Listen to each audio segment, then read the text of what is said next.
lumipas mula noong huli akong tumayo rito upang ilantad ang katiwalian na nadiskubre namin sa mga flood control project. Gaya ng aking ipinangako sa inyo, nagsagawa tayo ng malawakan at malalimang investigasyon na walang pagkikiling kahit kanino man. Masusi nating sinuri at sinundan kung saan tayo itinuro ng ebidensya. Lahat ng kailangang gawin ay ginawa natin upang matuntun ang punot dulo.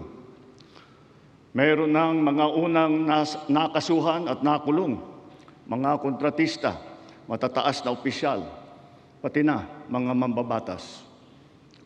At dumating na tayo sa punto na ayon sa Ombudsman ay malapit na ang paghain ng patong-patong na kaso labang sa dating speaker. Masakit man sa akin ito, ngunit kailangan nating gawin ang tama. Hindi ako pangulo ng aking pamilya. Hindi ako pangulo ng aking kaibigan.